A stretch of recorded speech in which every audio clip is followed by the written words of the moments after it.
All right. Welcome to our lecture video on chapter 8. Now we're doing this via Zoom so that we can be properly social distanced.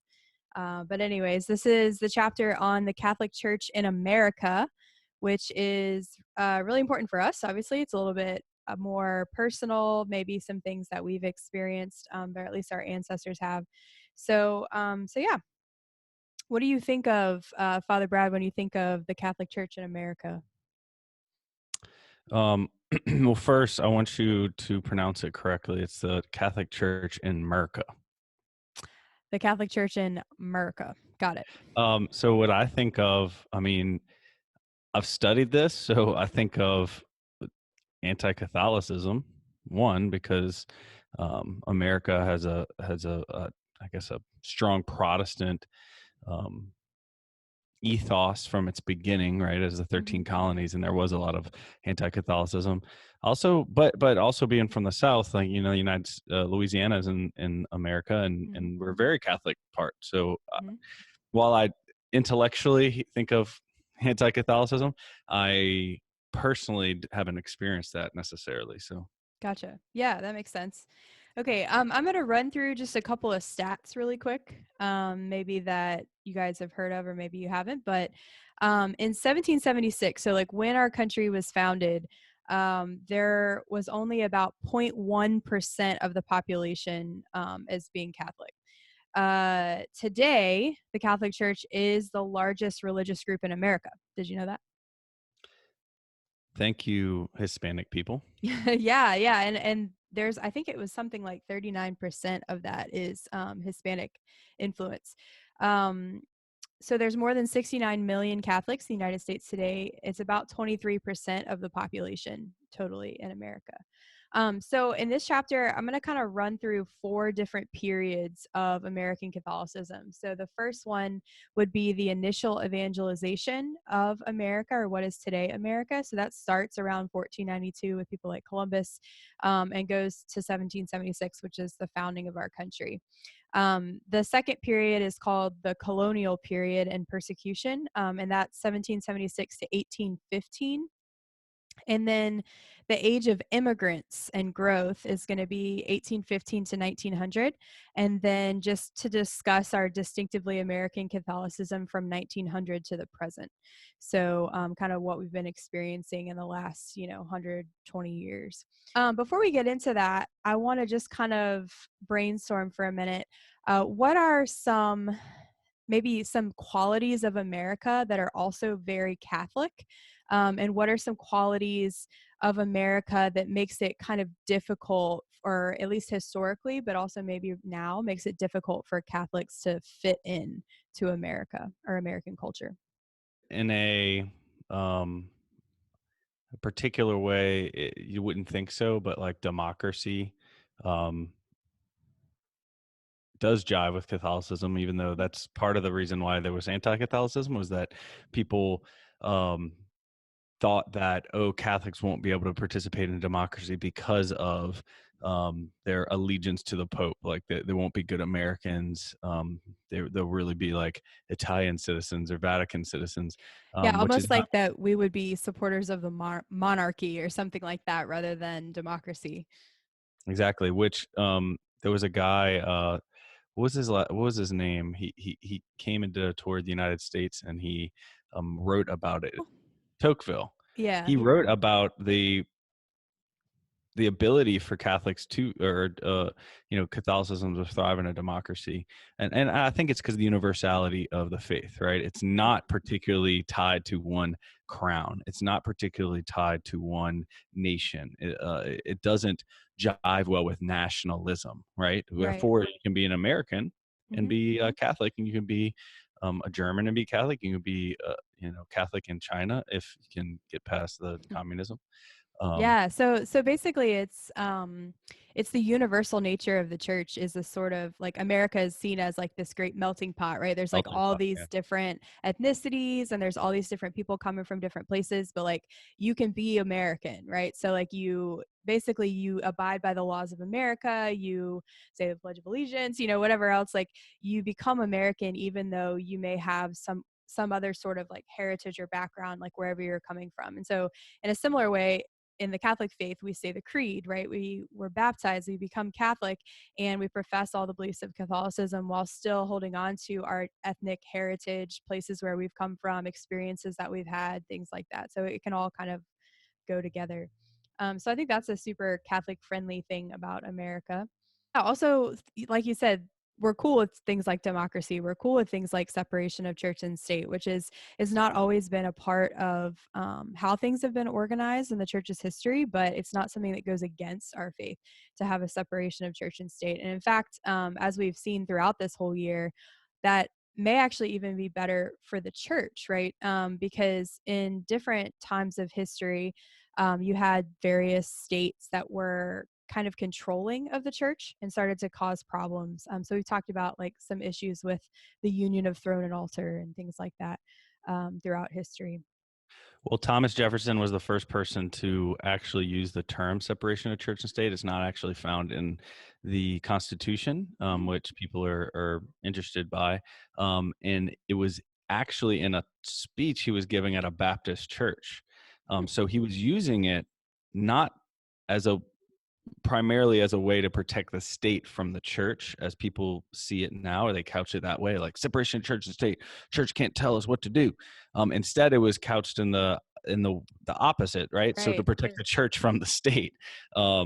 And so you can like free exercise of your faith, and obviously it goes both ways, but Right. I Yeah. think that's important for a real understanding or clear understanding of what that means, separation of church and state.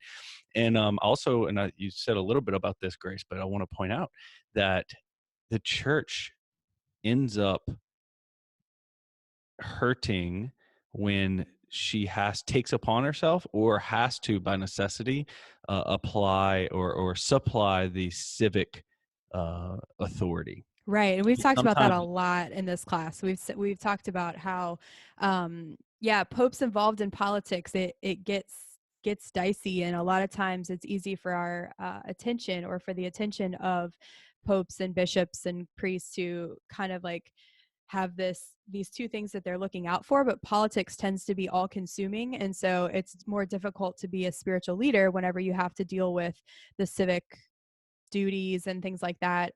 it's harder to be Yeah. truly universal. Right. Yeah, absolutely. Because of nationalism and all that.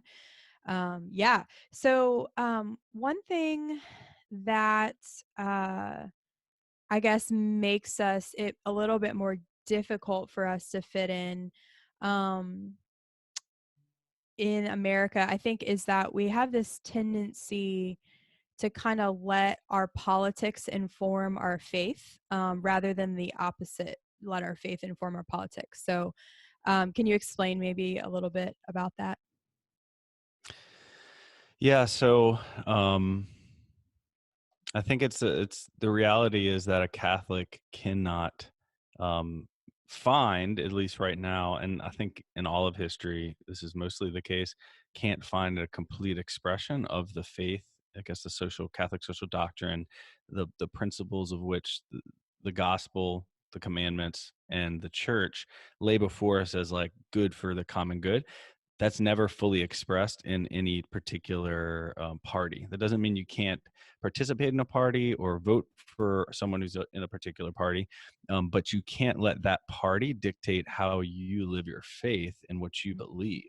Right. Right? There's only one protected institution when it comes to faith and morals. Right? Morals are very important because while these parties don't legislate on faith, they do legislate on morals.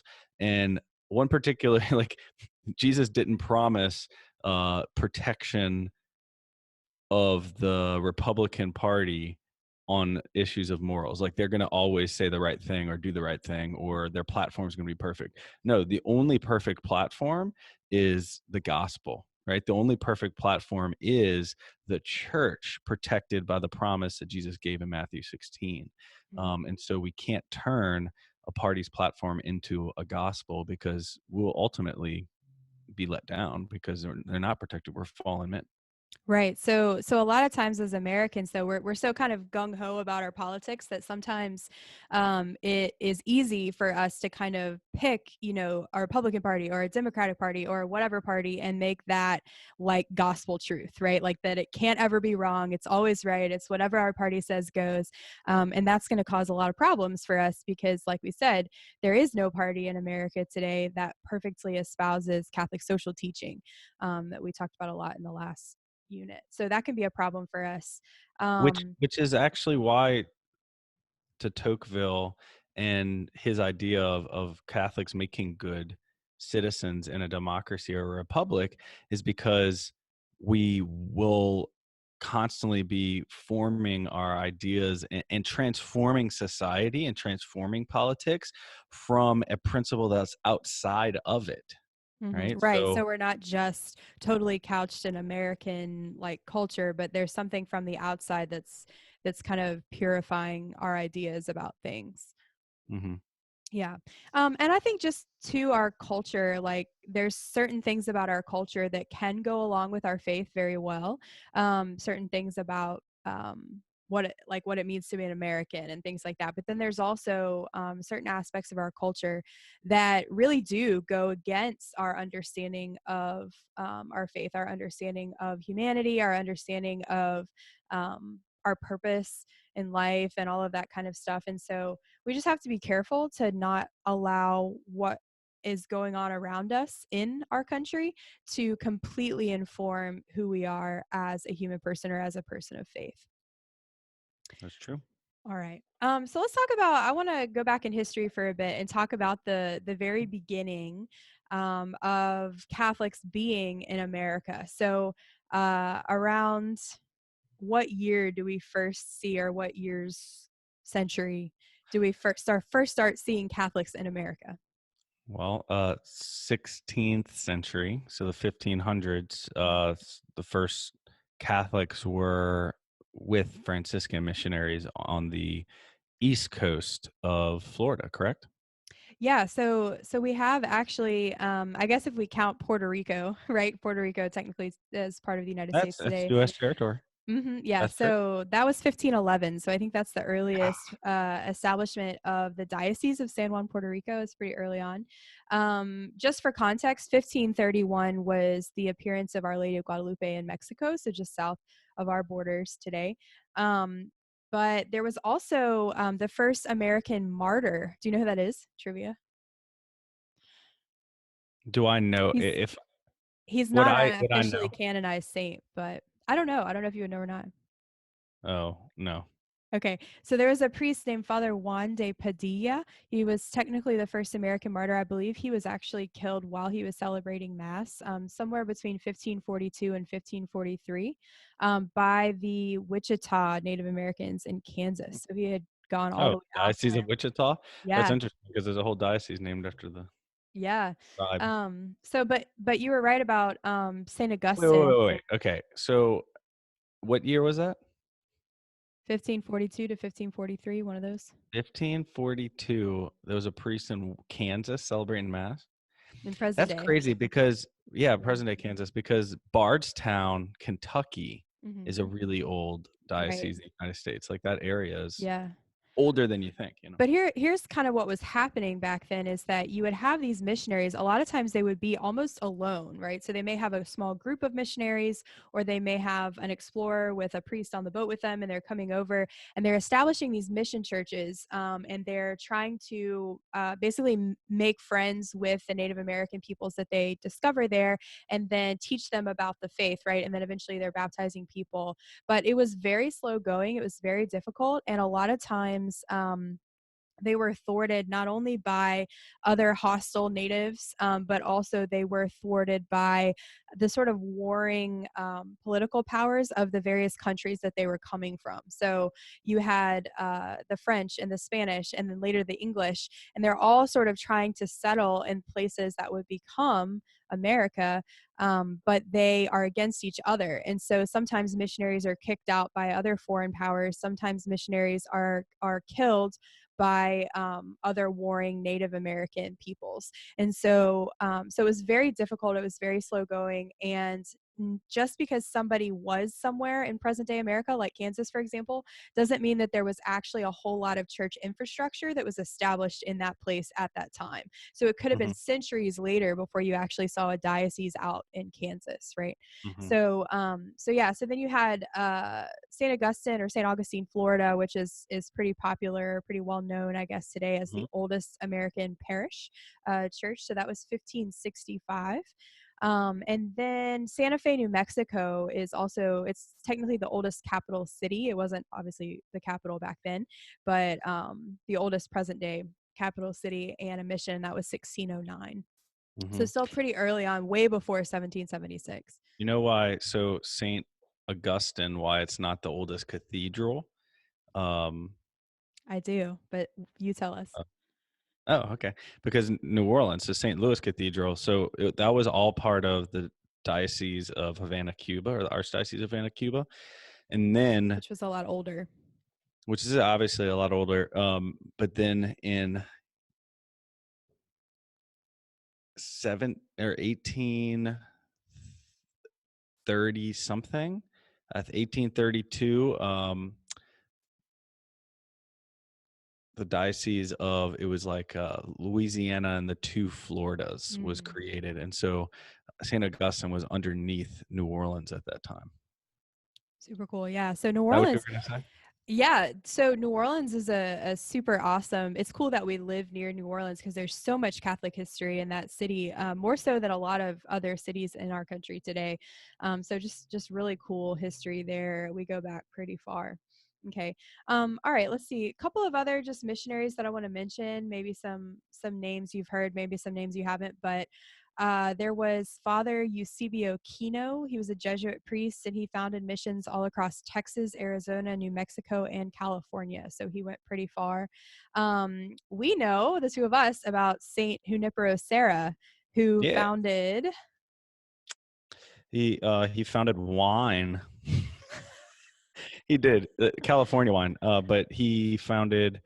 I don't know. He didn't found anything. What did he founded? California, the Well, the missions in California. missions. Yeah, the missions. Oh, So this summer, me and Father Brad went on a road trip down California's coast and visited some of the missions that were set up by St. Junipero Serra and then some of them by his Franciscan companions. So he's a Franciscan priest. So a lot of the, if you think about major cities in California, like rattle off some major cities in California. Sacramento, San Francisco, San Diego, Santa Barbara, Mhm. Carmel by the Sea, Let's see, what are we forgetting? I feel like there's another one. Oh, Los Angeles. San That's right. Bernardino, Yeah. So all of these Anaheim. are No. all these named after saints, named after various mysteries of the Catholic faith, right? So you have San Francisco, Saint Francis, you have um, Santa Barbara, Saint Barbara, right? You have Sacramento, which is the Blessed Sacrament. And you have Los Angeles, right? Which I think the full title of it is something about Our Lady of. Ciudad de Los Angeles, the city of It's Our Lady of the Ciudad de Angels. Señora de Los Angeles. Yeah, so it's So it's the city of Our Lady of the Angels. right. So a lot of different cities that we have today in California were originally these tiny little mission churches that people like Junipero Serra founded out there way, way, way, way, way back in the day. So he was a pretty famous missionary. He was just canonized a couple of years ago. Um, Father Jacques Marquette. You guys may have heard of like Marquette University. So he was a Hmm. Jesuit who traveled up and down the Mississippi River, establishing various missions. And then we've talked about before in our class St. Isaac Jogues and the North American Martyrs. So they were up in present day New York and Canada. So French Jesuit priests who eventually became martyrs at the hands of the Iroquois. But the fruits of their mission several decades later made this young woman convert to Christianity and eventually become Saint Kateri Tekakwitha, who was the first Native American saint. Saint She, Kateri, she bumps into things. yeah, that's what her name means. So, anyways, she was called the Lily of the Mohawks, and she's sort of a fruit of their missions, even though she wasn't there at the same time that they were. So, Hey, by the way, I just looked it up. the Diocese of Louisiana and the two Floridas was founded in 1793. Okay. It was 1823 whenever Archbishop Blank was the first of the Diocese of New Orleans, because it changed its name, but it was always based in New Orleans. Sorry. Gotcha. Okay. So next thing that I have in my notes is to actually talk about our heritage here in Louisiana, particularly our Cajun culture. So can you tell us the story, Father Brad? Do you know? Oh And where we shit, yeah. So Boudreaux came down and he said, Thibodeau, let me teach you the sign of the cross here. And then he said, put your hand on your forehead. And then, I don't know. I was going to try to do it well, they were barefoot. Catholic already. That's the point. So, Well, no, Thibodeau is kind of falling away. So Boudreaux is trying to evangelize them, the new got evangelization. it. Got it. Okay. Okay. So, So there was Catholics up in Nova Scotia and right. Canada.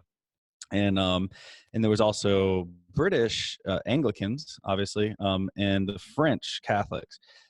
And there was political reasons, yada yada, but basically the French Catholics got booted and they went down all the way to Louisiana, and that's where they landed, was in St. Martinville, which is or Vermilionville, which eventually became Lafayette, the area, metropolitan area. And then also they landed on the Mississippi River in 1767, and they founded St. James Church. That was one of the first churches founded by the Cajuns, which I lived like 300 meters from this spot where they landed. That's And super so, cool. yeah. Yeah, so okay, so there's the French and Indian War that happens from 1754 to 1763, in which okay, so remember that the French are Catholic majority, and then the English settlers are not Catholic; they're Anglican, they're Puritan, various different Protestant denominations. So they have different religious views. And they're coming from different crowns, right? So you have the French king and you have the English king or queen. So then you have Real quick. Can I just say something? We still, like, priests still kind of dress in the outfits from back then. Like, you could see priests in cassocks. mhm, I mhm. wish like the Protestant ministers wouldn't wear like skinny jeans and graphic tees, but would wear like Puritan hats and like buckles and stuff. Wouldn't that be awesome? Sure. Okay. It's just, it would be, I would, it would just be awesome. Okay. Keep going. Okay. So in the war here, what happens is you have the English who take over the French colony of Acadia. Okay. And then French Catholics refuse to accept the Protestant English monarch who's now in charge of that area. And so they travel down the river to present day Louisiana. Okay. So that's where we get Acadian, literally just said quickly in that accent is Cajun, right? So it's like Merca instead of America, right? So that's where we get the whole idea of Cajun from. So we still have in Louisiana this sort of thriving French Catholic Cajun culture, in especially in places like Lafayette, places like Houma Thibodeau, right? All those areas. But it's just really cool that this is still a part of our culture down here, which you really don't see other places in the United States still. So, all right, okay, so let's move on Take that, to Alabama.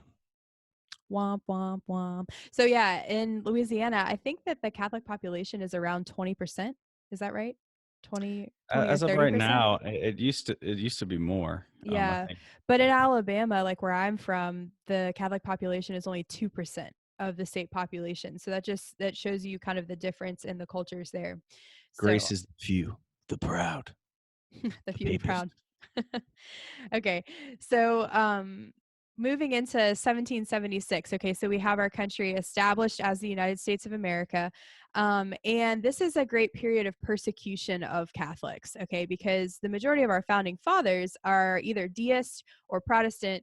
And there's only one signer of the Declaration of Independence Hmm. who is Catholic. Who is that? Hmm. Charles Carroll, Charles Carroll, right? So the Carroll family was a really important Catholic family Maryland, in America. and And in fact, so, Annapolis, right? Which yeah, they lived my in. Yeah, yeah, yeah. Tell them yeah about Annapolis, my St. Mary's.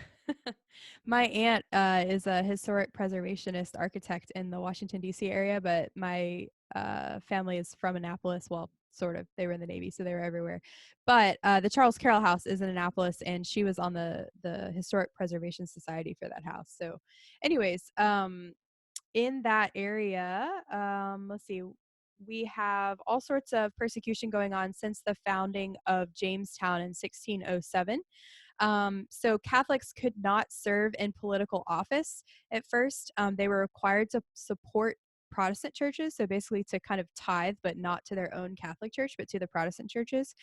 They could not build their own schools. Some priests were even threatened, and Catholicism was completely outlawed in certain colonies. So these are the original like 13 colonies or like leading up to that. Um, so Catholic education at that time was very much rooted in the home. So they weren't a whole lot of priests. And so people were Not basically just unlike right now. teaching their children. Yeah. So right now we're all at home, right? Learning the faith. Going old So school. yeah. Now, Catholics were responsible for introducing the religious toleration in Maryland, so specifically in that colony. And I think we've mentioned this before, but you can remember that because Maryland, right? So Maryland is Catholic land. That's not Well, why yeah, I mean, Maryland is called Maryland. It's after wait, it's Queen Mary. not? No, it's Queen Mary. But that you can Okay. remember it like that. Yeah. So in Maryland, you had even there was sort of this back and forth. You had the Act of Toleration in 1649, but then it was repealed by the Puritans in 1652. It was reinstated by Lord Baltimore in 1658, for whom the city of Baltimore is named. You have Maryland becoming the crown colony, and Catholics are taxed to support the Anglican Church and forbidden to practice their religion in 1691. And then in that time period, Pennsylvania, which was majority Quaker at the time, Quakers were all about peace and tolerance. And so they allowed Catholics to come into Pennsylvania and settle there whenever they were being persecuted in Maryland. But eventually, they were allowed in Maryland and in Pennsylvania because of the Quakers. All right, so back to the Carroll family really quick. You have the American Revolution that takes place, and this sort of gives an opportunity for Catholics to kind of like prove their worth as Americans. And so you have Catholics that are fighting against the English crown in order to establish the United States of America, and people are sort of banding together on both sides, like Catholic and Protestant. So Charles Carroll is very rich. He's a leading revolutionary, and so he becomes the only Catholic signer of the Declaration of Independence. You have Daniel Carroll, who is Charles's cousin, who influenced the Constitution by arguing for election of the president by the people and not by Congress. So fun fact there. And then you have John Carroll, who is also a cousin of Charles Carroll, was Daniel's brother, who was America's first bishop in Baltimore in 1789. So Baltimore becomes the first Catholic diocese in the continental U.S. And yeah, so that was a really important Catholic In family at the time. 1789. Hmm. Okay, Right. So yeah. just So it after does. the Revolution. Hmm. So it is. It's right before, because 1793, St. Louis Cathedral in New Orleans will become a cathedral. So you're right, but that wouldn't become part of the United States until 1803 anyway. So Right. So let's see. So Bishop John Carroll, he was really important. He built the American church really from the ground up, kind of the infrastructure of the church. He supported strong Catholic press, Catholic education, in even English in the liturgy, which is interesting because this is far before Vatican II. hmm You have his recruiting of Sulpician, is that how you say it? Sulpician priests. Sulpician priests for seminary formation. Right, in Baltimore to educate the priests. That's Mount St. Mary's Seminary, which maybe if some of Mhm. you have been on the March for Life the past couple years, we may have gone there. I don't know recently. We But go then there every once in a while. he helped to found Georgetown University in DC in 1789. He encouraged the work of the Poor Clares and the Sisters of Charity of St. Joseph, which is St. Elizabeth Ann Seton. So she's the first American citizen saint. So she's actually born in America, and she is the first, I guess, to be I guess, what we would think of as American saint today. He also created four more dioceses in his time. So he just hit the ground rolling. So there was the Diocese of New York, Philadelphia, Boston, and as you mentioned, Bardstown, Kentucky. So those were some of the earliest ones. Today, the diocese is Louisville, but back then it was Bardstown. Yeah, so you have like a proto cathedral, it's called, in Mhm. Bardstown. So it's like Mhm. a what used to be a cathedral of a diocese. They have that every once in a while. Like Natchitoches has, I think, a proto cathedral because it used to be Natchitoches, now it's Alexandria. Gotcha. He also was responsible for ending the lay trustee controversy. So, are you familiar with Oh the my lay? goodness. I love this. I love Tell this. Well, us. okay, so this is interesting. Catholicism in the United States will while the faith shouldn't be changed for the world around it, we still should try to, I guess, encounter the world in some ways. Pastorally speaking, we change things up a little bit to make them more acceptable or receptive, make people more receptive to the unchanging truth, right? So Hmm. an example of this would be John Carroll's asking, saying, hey, maybe we should include vernacular in the liturgy because more Protestants would convert. It might be easier for them than Latin. If you're in Italy, of course, it doesn't make a difference. People are like, yeah, sure, Latin. It's all, but But so in one of the, America, we speak English. for America, we speak English, and you're going to do that. No, one of the situations was it had to do with like taxation and church ownership and church building ownership, and it was easier for church buildings and cathedrals to be not owned by the diocese but instead owned by a trustee board of lay people. So technically it was owned by this board of trustees, not by the bishop, the archbishops, the priests, or the diocese as a corporation. And so there was lay people who technically, according to the law of the land, according to the United States, owned the cathedral. Would that be correct, Grace? I think so. Yeah, that sounds right. And then, but this is when it flips, and we tend to let other things change the way we see our own faith. So Catholics and sometimes even these trustees were looking at other denominations and saying, "Hey, look at this denomination. They get to choose who's their pastor." Mm. Right? Which is not necessarily the case in Catholicism. Yeah, Well, that's not not how. necessarily. It's That's not not how it really how it rolls, right? works. Yeah. Hmm. So they were seeing like, well, if I don't like what this guy's preaching, if he's challenging me, or if maybe I have a personal problem with him, nothing bad, but I don't like him. I want to pick a different pastor. And the bishop Yeah, was like, kick well, that that's not guy how out. it works. So you started to see trustees leveraging their ownership of the cathedral against bishops in order to try to strong arm him into placing certain people in certain positions, which is definitely not in the spirit of the family of the church, right? In the hierarchy of Catholicism, we see it as a family, and there's a head, and there's members, and all that. Well, that doesn't fit, and that way of doing things politically doesn't fit in our church. And so they had a problem because trustees would kick bishops out of their own cathedrals. Yep. So basically, this ends with Bishop John Carroll, right? So he's the one who puts it into this whole controversy, and that's when the Well, in his control. diocese, but there was Mhm. dioceses all over the place where this would happen. Gotcha. Um, Mostly in the 1800s. Maybe he was the first one that this happened to, but Chicago and New Orleans and New York. So they all dealt with it differently. New Orleans, we took them to the Supreme Court of the state, and we won. The archdiocese won at the Mhm. time. Chicago, the the archbishop just built another cathedral across the street and said, this is the real one.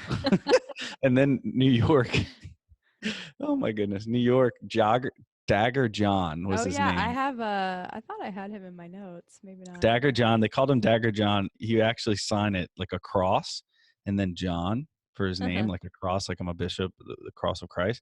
But the people Oh, who I knew do. him, He's a bit later. Yeah, I have him. We'll people get who to knew him. him would say, that's not a cross, that's a dagger. Because he was like super ruthless, like in his political way of doing things. So he actually trained mole priests to subvert the trustees. So trustees thought they were on their side, but these priests were actually on the bishop's side, and they went in and bankrupt the cathedral. Politics, people, can cause all Dagger kinds of John issues. can't get away from Dagger John. He's a New Yorker. All right. Okay.